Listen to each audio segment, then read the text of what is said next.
this. Yeah, it's a really fun subject, I think, because it has so many levels to it, as always. And layers and aspects, of Very course. lots of Yes. layers. Hi there. This is Going Solo Media, WGSN-DB, Going Solo Network Radio, TV, and podcast, the #1 internet singles talk radio. And this is Let's Talk About Dating with Christine and Barry. Hi, Barry. Hi, Christine. And today we're going to talk about, so are you too picky about some things, and are you not picky enough about other things?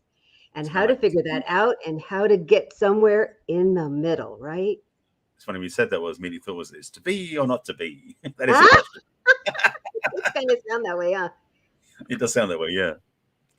So this is going to be an interesting topic, as we were saying as we launched the show. Is there's so many facets and layers to this because the navigation through this, when you should be or shouldn't be, when you are or you're not, and when you're not and you should be, it's like we're going to definitely clarify some things this time. This is a big topic for a lot of people that need. And frankly, if you're watching this now, stay tuned because something in here is going to resonate for you. I know it already. I would really believe that. I really believe that everybody's got the potential or actively doing this, because I was thinking about the things that I'm picky about and not picky about, and what kind of modulation I need to do on both of those things. Absolutely. Because I think a lot of this particular subject is driven by our past relationships, starting from when we were children, as we talk about often, that our family of origin creates the model for us in our future relationships, especially if we don't revisit them. Yes. And it's fascinating how few people could say they had a happy, nurturing, fulfilling growing up time, because the parents probably didn't either, and they're only doing the best they can. So, as you grow up, you need to look back and say, well, I see why I did that then, but does it really fit me now? And this particular subject so fits with that, where you are extra sensitive about something, not because they're a bad person necessarily, could be that it's what happened when you were growing up, that you had too much of it, or it didn't work for you. But when you're dependent on those people to be your food and your shelter and your clothes, you can't push back very well. So it can really affect you a lot. Yeah, and to speak on that from another angle, we have a perception, I think a lot of people think that when you've had a traumatic upbringing or a abusive one or neglect one or divorce, whatever it is, that's justification for why you've had problems in your childhood. But frankly, it doesn't matter what upbringing you had. I mean, I talk about my own upbringing with a family where my parents basically never argued. I mean, it sounds idyllic, but I still took on patterns and programming, despite how, quote, perfect it was, that interrupted and messed up my relationship choices. I mean, so bottom line is, sorry, anybody watching this, you got stuff to work on. I don't know how anybody wouldn't, right? I know, because my parents fought loudly a lot. So my goal was to find somebody that we never fought. But then when things come up that you really do need to have even a heated discussion about, I wasn't willing and I didn't want to do it. And it would build up so much that then it would end up being yelling. And it was so bass backwards, as my grandmother would have said. Indeed. And this is the thing, is that the influence of, and we'll just recap briefly again, as you said, is the influence of our childhood imprinting from our parents is foundational to all of our relationship choices as an adult. And if we haven't done anything about those imprints, it's going to pretty much override all of our, in quotes, conscious choices we make as an adult, going, well, I'm going to choose this, this, and this, but why do I keep ending up with that, that, and that? This is the reason why. So you've got to do that work as well, which is what we both specialize in helping our clients with. But when it comes to pickiness, which is what this episode is about, there's more on top of that. It's like we're giving you layers and layers and layers to play with. Yes. And I really relish that when I hear from people who have watched our podcast, that what piece resonated with them, that it was like a couple of layers down, or the very first thing we said was like, I never thought about it that way, or yeah, I've thought about that, but I never thought about it that way. So I like the way that we continue to present all the different layers. So wherever you are, you'll hopefully find something to resonate with and say, oh, but what would be the next step? Yeah. Oh yeah. I mean, that's one of the gifts and the curses of this work. Doesn't matter where you start, that's what we work on. But that's the thing I So, want to say. Sorry, to yeah, go underscore ahead. that moment. It's also, frankly, amazing to me. And yes, I'm looking from hindsight about the dating choices we make without having any mentorship, guidance, facilitation, counseling, therapy that may be needed before we do any of that. For most of us, we blindly stumble into dating or dating apps or dating sites or mixers or speed dating, whatever it is, hoping to meet somebody that fits our criteria when the lens we're looking through is so distorted by what we've been through. It's amazing anybody gets anything good in relationships, frankly. It So, is amazing. yeah, hopefully listening to our talks will help them. I saw a thing on Facebook the other day that really fits with that this woman kept saying, why is that lady next door keeps hanging out dirty laundry on her line? Maybe I should go over and tell her how to properly wash her clothes. And then one day she went, wow, look at that. Her clothes are clean. And the husband said, I washed the windows. So if we're looking, isn't that perfect for this I love that. conversation? That if our lenses are colored by what's happened in the past and we're so used to it, we're not noticing it, we're going to put it on the other person a lot. Oh, yeah. Oh, that projection stuff. Oh, God. That's a good one to remember people Isn't by. that? Yes. I thought it was a good visual. Yeah.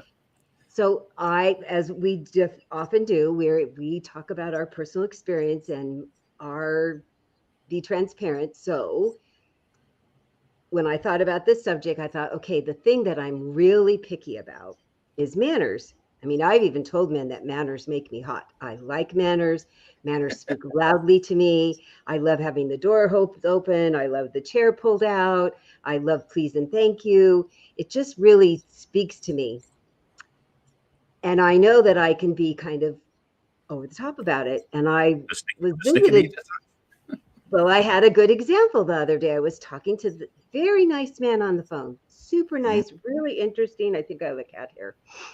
That he would ask me questions, and about every other time, he'd interrupt me with a very interesting interjection, something about his past. And what he had to say was really interesting. It wasn't just blah, blah. And after about the fifth or sixth time, I was getting really irritated because to me, that feels very impolite. Not Right. just the interrupting part, but that is hard too, but especially that you asked me a question, let me finish answering. So I was thinking, okay, I'm feeling myself getting huffy, and what am I going to say? And how can I not sound bitchy about this? And I was channeling Alison Armstrong about, well, what would be a good reason?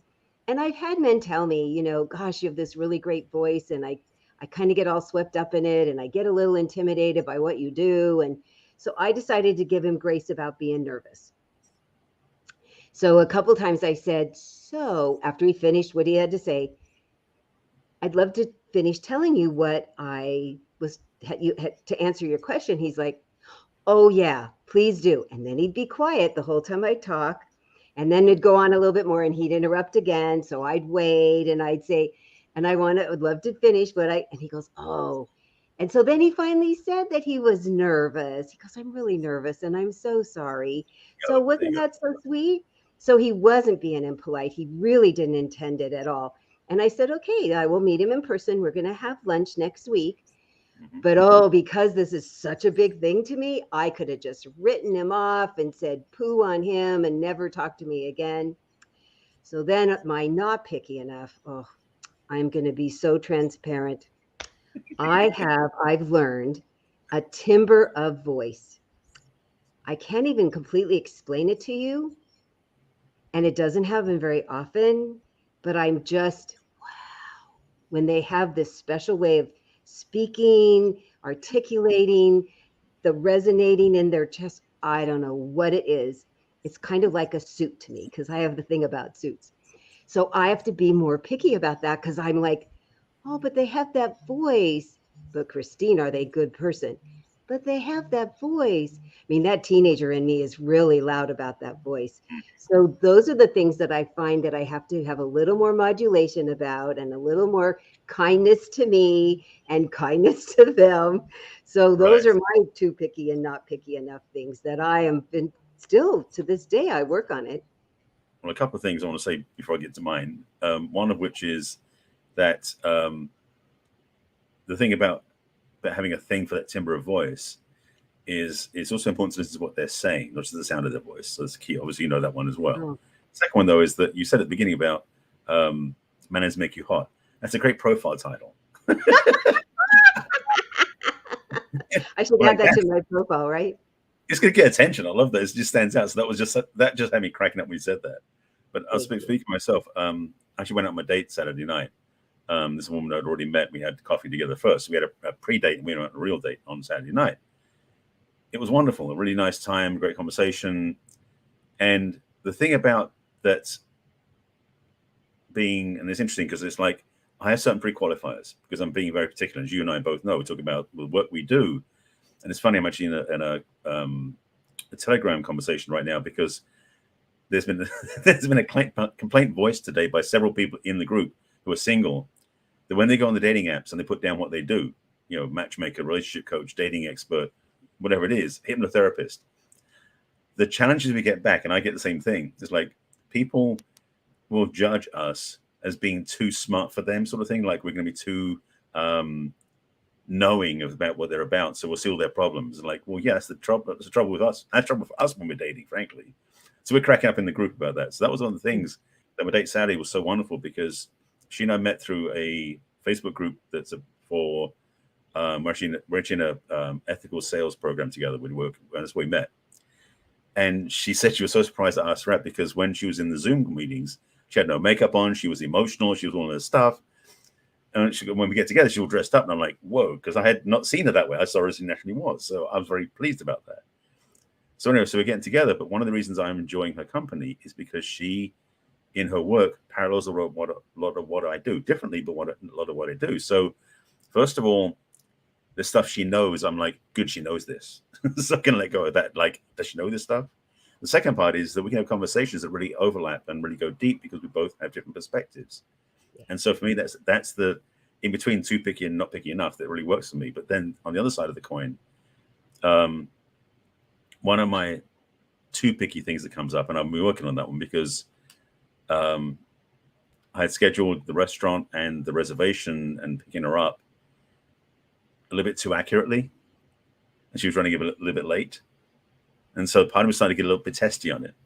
So I had to first of all, so I said, okay, first thing I do, I'm going to call the restaurant and move a reservation back a bit just so I can be breathing, because otherwise I'm going to get stressed out and I get too picky and get upset. And it's like, no, call the restaurant, set it back a bit, and was fine. So that was the thing that I could have gotten too picky about, because I do have a thing about being on time. Let me back it up. I have a thing about having agreements kept, and being on time is one of those agreements. So that's a key thing for me, is keeping agreements, because it's also, as a whole teaching I give, is about agreement keeping is what is foundational to trust. So if I want to trust somebody, if they say they can do something and do it, that builds trust. If they don't, it diminishes it. So it is picky, but it's valid for me. So I'll say that. But the thing was in that moment, because I know women tend to be a little bit later than they schedule to be because of whatever happens, makeup, hair, whatever it is. But I haven't been on a date for a while. So I watched myself get a little bit like antsy, like, no, let it go. Don't be that picky. Let it down a little bit. It's good. It's one thing. Especially because you like her. I do. Yes, I do. You'd be more excited too. Yeah. Yes. And then the not picky enough side of things for me. I'm trying to think what I really look at. I guess the thing is I'm not picky enough about. Interesting. I'm thinking, what is it I'm not picky enough about? Because I'm very picky about certain things, and I have a lot of things that are my must-have criteria. And one of those is punctuality. Also have done their own work, so we have something to converse about. So not picky enough. I mean, in a very simplistic level, I sometimes get attracted by how somebody looks, ignoring everything else. So I don't think about how they are. I mean, I do, but that wears off very quickly for me. I've been around long enough to know that looks aren't everything. And when I meet an attractive woman, it's like count to 10, because I'm probably going to find something out. I'm like, she's not always cracked up to me, sort of thing. So in a sense, the not picky enough is really about a temptation that I don't tend to follow up on now. So I'm getting better at not having that not picky enough side of things. But too picky, yeah, I got that one going pretty well. To be transparent. Yes. Well, and I think the counting to 10 is really important. And you did the same thing. You gave her the benefit of the doubt. Oh, right. It's been a while since I went out with one of those 2X chromosome people. And even though I am very allergic to being late, but there's always that, well, one more thing. And oh, I forgot the perfume. And oh, I want to change earrings. And yeah, Yeah. it's part of how I mean, cute I, we are. I know this stuff, but I forget this stuff. It's that sort of thing that happens inside of me. But you did good to remind yourself. I'm grateful. Yeah. Yes. And in my not picky, I do that. I go, wow, there's that voice. And what are they saying with that voice? And yeah, there's Right. that voice. And so if they combine the voice with asking me really interesting, intriguing questions, and they have interesting, intriguing answers, it's a really great combination for me. But I have to tell you that voice thing, I have to count to 10 all the time because it's not very often.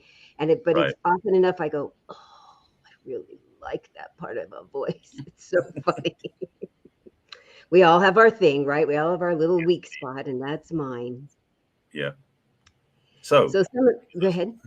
we'll say for those people watching, first of all, before we get into the deep things about where you can fall on that line, is if you're watching this and you're wondering, it's like maybe you want to make a list for yourself about where you're feeling like you're too picky and you're not picky enough. Because the thing is, I think for a lot of people, they may err on the side of not being picky enough because they're saying yes to people who are not good for them, who aren't the person they want to be around, who basically, if they really were clear in themselves, because maybe they're too needy for someone to be with, that they'll give a lot of those requirements, which means you're not picky enough, to have somebody to be company with. So if you're watching this, just you might make some notes about the list of what's too picky and what's not picky enough. Mm-hmm. Okay, back to the program. And with that in mind, start with your friends. What Ooh. are you putting up with? What are you giving too much? What are you not feeling like you're getting back what you're giving out? That's obviously you're not being picky enough about your friends. You're lonely and you really want friends. And so you're taking less than you deserve. That if you say, what is it I really makes me happy? What kind of club could I join or class could I take or meetup that I could participate in, that you would find your people, because that's when you feel like you're getting back at least as much as you're giving out. And like at my volunteer, I feel like I get back more than I give out. So that's what's really important about adjusting your picky meter, to be picky about that. You're not picky enough about what is the return, because people often gift their time and don't think about the return, but you need a return too, especially if you're giving your time for free. What Absolutely. are you getting back? What kind of self-satisfaction? Or do you get appreciated, or do you get companionship by the people that are there? Because if you're just giving out for people to like you or to just have company, I don't think that's very fulfilling at all. And then you really are going to accept things that aren't good for you. Yeah, I spent a lot of my years very much being a people pleaser and approval suck. So the not picking up was out the window because I was too busy trying to do things for other people so they'd like me, because I wasn't liking myself. And that thing about getting clear, I mean, it's so interesting now looking back in 2020 hindsight. I've been on this path for many years, and I've watched my evolution through the past. Sometimes it's clear, sometimes it's not. But knowing how my choice or my decision, my chooser is much more refined. So when I look at things that, being too picky or not picky enough, it's about choosing wisely. When I'm choosing for myself, not choosing to get something, because the challenge is we do get tempted sometimes to do things to get something back, but to do things because we want to give. Yes. And that discernment, that refinement is such a key in healthy relationships of any sort, with romantic, business, friendship, social, all those things. So yeah, it's a good point to make about that nuance about what it is we really want, and can we give it to ourselves first. Yes. Oh, so important. Putting Yeah. ourselves first is essential in all the relationships in our life. So I find that some people are too picky. They were saying that they were too picky about education. Mm-hmm. So what I said was, do you require a degree? Do you require higher education that they've gone to school for, because Mhm. I don't have one. I'm pretty smart and I can talk about a variety of subjects. So if that's really essential and you have to have a degree, then that's not being too picky. That's what you absolutely have to have. That is the picky enough for you. And if you find that you're missing out on people that might have some interests or ways of looking at life because of their life experience different than yours, it might be interesting to open that up and say, well, let's try. Let me see what it's like to spend some time in a club or on a date, a first meeting with somebody who doesn't have a degree, because that it's never held me back, which I'm really grateful for. But Right. it was interesting when I put this question out to some people that I was talking to this week to the, and that was one of the things that came up about they really do limit. They won't even look at a profile of somebody who doesn't have at least one degree, if not multiple ones. Wow. And I said, well, it might be something to consider if you're not meeting the person that you really want. It might be somebody with more life experience. Well, the thing for me, I mean, I have a master's degree, so I've got qualifications, so to speak, not, but I don't have PhDs or other things like that. But the thing is, and it's interesting, it's like what's more important to me, and it sounds again too picky, maybe, is I'm more concerned about can they put words together in strong sentences. It's that level of common sense because Yeah. I have friends, and to be honest, I don't even know what their academic qualifications are, but I know their wisdom, their insight, also the fact they have like what I call street smarts. I mean, I come from East End of London, so street smarts was one of the things I grew up with. Like, you're going to know your way around and know navigate people in life. And if people who are academic don't have that part of their life set up, it's like you can have 17 degrees, but if you don't know how to deal with a busboy or take care of yourself in a conversation, where's the intelligence really? I'm Mhm. much more personally about somebody who is self-aware enough Yeah. to be able to handle themselves. And yes, I do a preference because coming from England where we know how to spell, somebody who can spell correctly. It's really I'm not too tight on that one, but just I mean, there's a meme I popped on my memories yesterday or today about you know I do you, but I don't know if you know where to put it there or there, depending which way you spell it. It's the three words spelling there, Yeah. and so it's that sort of meme. It's so funny in a sense because people, unfortunately, some people have no understanding how to actually write good English in quotes. Yeah. I So that love may be that. too I picky. I know, but it comes heard you up. going there. Yeah. Good English. Well English. Yeah. Exactly. And it is difficult sometimes, when people are texting, it's silly autocorrect. And, Right. you know, if you're going to write a profile, it's a good idea to create it in Word because then Grammarly and spell check will check all that for you. And I really do take some grace with people if they've had a couple of, you can tell I knew what they meant because scammers are so obvious. Theirs are really bad. I mean, you can so True. spot them. Yes. And somebody who just didn't go back and proofread, or they just, like it's an E instead of a N and. I mean, it's an easy, some of them are really Right. easy things to type. I won't not write to them for that, write back to them. I mean, if it's a bunch of things, but I want to see can they at least talk? Because talking to me is even more important than writing. That's one of the things Yes. that it's really important to me that you can converse with me, that you Absolutely. can talk about yourself intelligently. You can ask me inquisitive, insightful questions, interested questions, that it's not just, what's your sign and why are you here and how come you haven't met anybody? I think all that's just Right. so boring. I feel like a little bit like it's the Three Bears, right? It's not the too hot or too cold, it's the just Just, right. that's right. Yeah. Because we're never saying don't be picky. We're never going to say that. We will or tell you the things that we're picky about. Absolutely. It's how are you cutting yourself off? How are you shooting yourself in the foot? How are you missing out on somebody potentially that's a good match for you because you're being too much in one direction or the other? Right. Because if you're not picky enough, you're going to have your life too full of people that aren't right for you. And then there's no room for a right person. And if you're Right. being too picky, some right person, he was nervous. He was nervous. I mean, I think it's kind of charming that he was nervous and that he had the presence to tell me. I thought that was very impressive.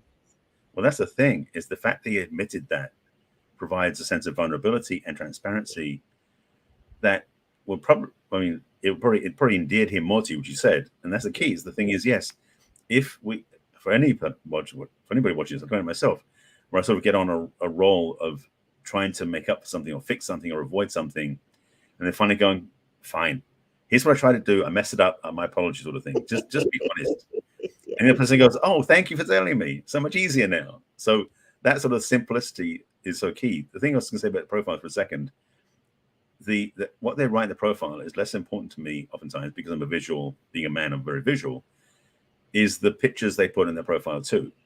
And if it's all sunglasses, I'm going to swipe left on it straight away, because it's like sunglasses a couple of pictures, fine. But if you've got 6 pictures to choose from, for example, and they're all the same pose, or they're all the same sunglasses, or the pictures of you, like, a little tiny little stick figure in the distance of a massive landscape shot. Yes, you went to a beautiful place. Don't put a picture up about it. Just tell me about it, because you've only got so many pictures to take. So presenting yourself in the pictures that is honest, key honest, not so much, because some of the pictures are so filtered. It's like Instagram. It's like, no, dating profile should be honest. So I do have a slight pet peeve about that, and I am somewhat picky on that one. And that, again, like you were saying, it's important to have standards that you're being picky about, that you don't sabotage or undercut. So being picky is important. It's just a matter of where on the spectrum of being too picky to not picky enough do you reside. Yes. And I'm going to actually go back to something you said earlier, because women don't believe me, and you said it out loud. So this lovely lady that you went out with, Yes. the very first time you saw her, no makeup, being emotional. Mm-hmm. And you asked her out. Yes. I tell this to women, that men, most good men, are way more attracted to our insides. I mean, if you have some of the appealing outside stuff, but it's not the makeup, it's not the hairdo. As you said, you were like, wow, I like this now that I see it. I like that you have all this range. And I have a very good girlfriend that's been married for 35 years, and she was out running, no makeup, sweaty. She's fair redhead, so super red face. And she was running one way, and her husband came the other way and turned around and followed her and asked her out to dinner. And then when he came to pick her up, he's like, whoa. But he just thought, she looks really interesting. And they had talked for a little bit before he asked her out. And he thought, oh, she's interesting. I want to have a bigger. So women think that they have to do all of that at every moment in their life, where when we are being real and authentic, which is obviously what she was doing, that was so appealing to you, you want more. Mm-hmm. You want more of that. And then how fun if the package even gets even more glamorous. But how nice to know that you might actually like how she looks without makeup on. The thing about that, and this is the interesting thing as always, because this, and I'm not saying you should do it all the time, but the thing is, there is something about meeting somebody in their natural state, and then when they dress up, it's like, wow, amazing sort of thing. Yeah. The outfit, the looks, the makeup, the hair, all stuff was great. Yeah. Because oftentimes we go out on our best behavior to meet somebody. Again, why I've said before about coffee dates before regular dates, because you want to do something casual, so that way the person gets to know you as you, quote, more naturally are, versus when you're all dressed to the nines to be on a perfect date. Because when we did go on the date, I was like, mouth on the floor kind of thing, because she was just like, wow. And she wasn't, and we weren't dressed up. It was a beach restaurant, so we're in jeans, but still, we definitely did ourselves up. Both of us did, and so it was really nice. Absolutely. And the theme of, we think you're all being too picky about it, and you're not. You're the perfect example. Ta-da! It wasn't intentional, no. But again, that's the thing, is that oftentimes when we, because I'm also not attracted to someone who's overly made up anyway. So to be with somebody or to meet somebody first in a, quote, natural environment, so to speak. So like we said about your friend, who basically was not in her most glamorous state, but she was in the place where he saw who she was, not necessarily how she looked, but who she was, and was attracted to that.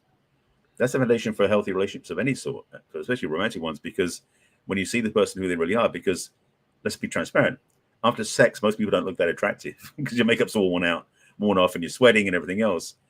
So that's the challenge about being with somebody who's always made up perfectly at the beginning, all dressed up, the man dressed up the right way, whatever it is. Because when that stuff gets stripped away, you still like them.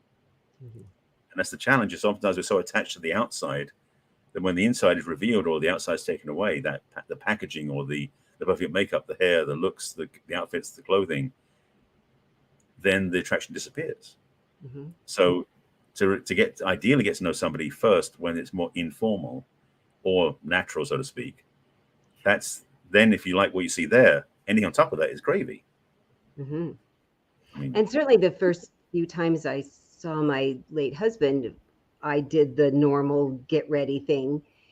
But I have to tell you, the first time I stayed the night and I washed my face, he went, "Oh, I like this so much better." Oh, he always wanted to smell my face every night after I washed my face. And that was a big goal for me because I was raised by a mom who was very into that. I had my first husband and I was so insecure about that to finally meet somebody that goes, "Please do that more." So I wouldn't put on makeup unless I was going to go out somewhere because he liked it better. And it made me even get more relaxed about me, which was a really nice gift for me because I hadn't had that before. Oh, that's so helpful. I mean, that's the thing. Relationships, frankly, are so much better when we start to get that we can be ourselves. It's so much easier, frankly. Yeah. And so that thing about him, I mean, his smiling your face just sounds so romantic, but so wonderful too. It was. I got all my sentimentality leaked out of my eyes when he said that because it was exactly what I needed and didn't know how to ask, and it was very special. But he knew it. So yeah.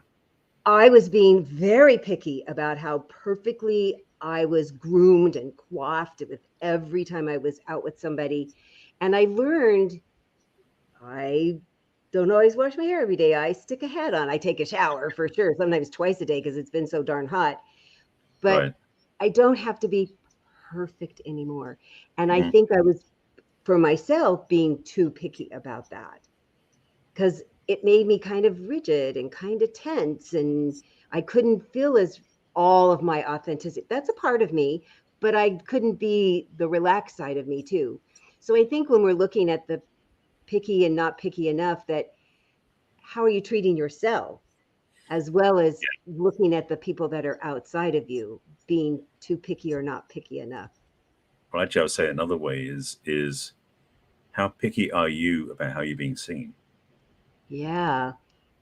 Because that's the thing. I know for myself, I mean, effacement, that's the wrong word I want to say. Self-disclosure, in a sense, is that it was funny because I go hiking every morning and I go on bike and hike every morning.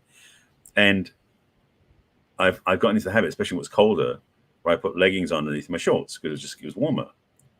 Let's go, and these are what they call compression pants, something like that. They're I guess what they use them in yoga and stuff, but they're wearing for cycling too. Anyway, so I'm still wearing them under the shorts, and it's getting pretty hot. But I realized part of me was a bit attached to hiding out. So it's like, yeah, interesting. So during the day when I go out and doing errands, it's like, no, it's too hot to wear them, so I don't. But in the mornings I still go. It's cool enough I can get away with it. But I'm noticing about what I do with my body image, and again, so in transparency, and it's funny because this past Sunday we had Agape had its services again. We're doing about once a month right now because still not ready to do it full time. And one of the guys I hadn't seen in 2.5 years because he wasn't there last time we had it open in August came up to me and said, "Damn, you're looking good." And I had no reference point because I've been exercising, working out for over 1.5 years, 2 years. It's just something about you got that V shape. And I'm like, I do. He's a big guy. I mean, he's an actor and also he's one of the security guys. But he's also got. I mean, he's got to be 6'6" at least. He's so much taller than me. But it's like his shoulders are here and they're very wide. So I'm looking at him, and he's saying it to me. So I'm going, maybe I don't need to hide as much because the thing is that's the other part we do. And I'm speaking for myself, but also other people. Is we sometimes carry self-image beliefs about ourselves that are no longer accurate. And more importantly, we carry self-image beliefs around with ourselves that aren't seen by anybody else. So even though we may want to hide ourselves, if we didn't hide them, nobody would notice either way. So what's the point? So I've been because it's been so hot also, because we're on the same climate. I've been doing a lot of stuff during the day where I'm just in shorts and t-shirt because it's too damn hot, and it's like part of me just let go of that whole attachment to hiding out, which isn't really hiding out anyway, because those compression things make you look skinnier anyway. So my legs weren't looking, shapely or whatever you call that. And frankly, the things I'm looking at my legs and going, yeah, I need to get a tan anyway. I've been hiding out those things for so long. When I go outside, I have not worn shorts on their own in forever. So anyway, that's a bit of exposure. Good for you not being quite so picky about yourself. Good for you. Yeah. But that's the thing we do, is that we do have that self-image that we daren't violate. And so we have to carry this belief system around about we're going to look a certain way and be a certain way. And like you were saying about when I had that date, about a sort of first, tear streak face, very natural. For some people, they never want the date to see them that way. That they want to put themselves such a thing, like when they go even when they're going for ice cream or coffee, they're going to put on the perfect makeup, perfect outfit, not just can you wear like sandals and jeans and just have bare makeup on. Yeah. Because most people are attached to a certain presentation, especially that first impression, because we have this thing, I know we're wired that way, particularly that first impression is what counts. Mm-hmm. So we've got to make sure it's perfect the first time, which is extreme because frankly, most of us won't be looking for that to be the case all the time. And frankly, once you got that height, you got to come down from there, it seems. So you'll never be as good as that all the time because you're going to start realizing you have to relax at some point.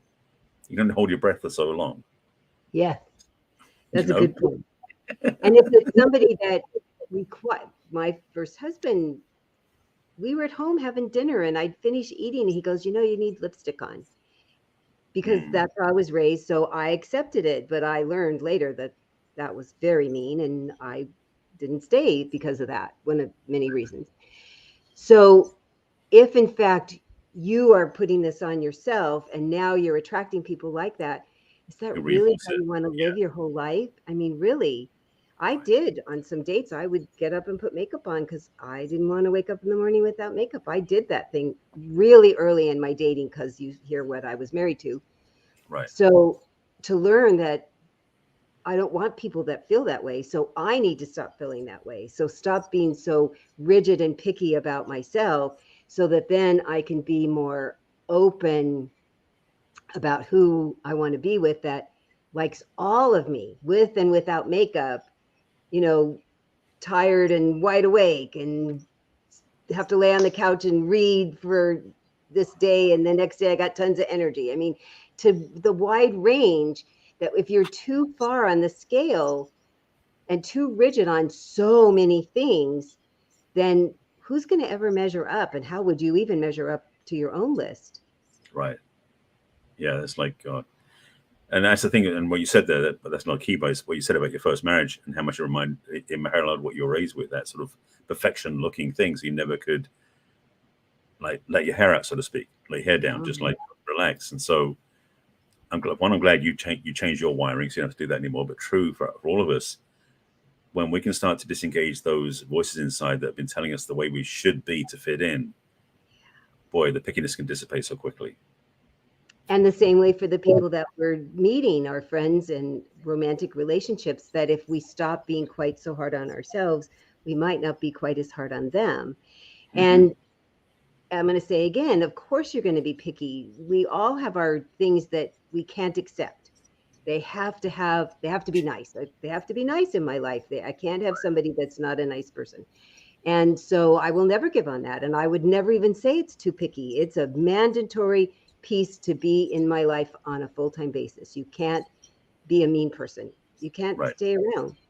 So I would never put that in the too picky category.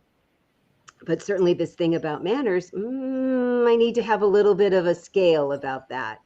Right. That they can't be rude, but maybe if they put their foot in their mouth, I give them some grace to see if they own up to it and try not to do it again, right? Like the guy on the phone did, which he owned up to his own nervousness. So it's key. The thing is that, we talked in previous shows about red flags and green flags, and this picky, not picky is really about sense that there are certainly broad strokes where it's like certain things you definitely cannot be around and different things you must have in your life. Like someone who's nice, who's caring, who's real. But then it's that sort of fine graduated tuning of being too picky or being what's what I'm looking for? Like just that tuning which is too tweaking. So it's just too picky or not picky enough. It's not so much broad strokes oftentimes. It's almost a refinement of those little things. So, in a sense, what we're talking about here is about being comfortable in your skin. Yes, we definitely recommend that for all people, but also having the recommendation that we have an allowance for some variance. It's like when you know what you're focusing on, just be allow some like meandering to either side of it is okay. That's probably the best way of putting it. I think that makes sense. It makes a lot of sense. And I think what really bottom line is, if you continue to meet people that don't measure up, Mm-hmm. either you might be being too picky, or you might not be picky enough, or you haven't done the work on yourself. Because I attract lots of men who liked me in makeup and didn't want me not to wear makeup when I was first single, because that was my way of looking at it. And then when I got to be a little more comfortable, not quite as comfortable as I got with my late husband, but I was working towards it, which is probably why I attracted him. Then you will start feeling better about yourself and attract more of the people that fit with who you are authentically. I think that that's more accepting yourself, and then you'll have people around that are such a better match, friends and romantic relationships. Absolutely. Don't you think? Yeah. Yeah. So if you have that problem, if that's been happening in your life, that you're just feeling like nobody is ever going to measure up, or you don't measure up for anybody else, then Barry and I can talk to you through that and get you to the other side, because you see that we've done it for ourselves, and we've certainly helped hundreds of clients that way too.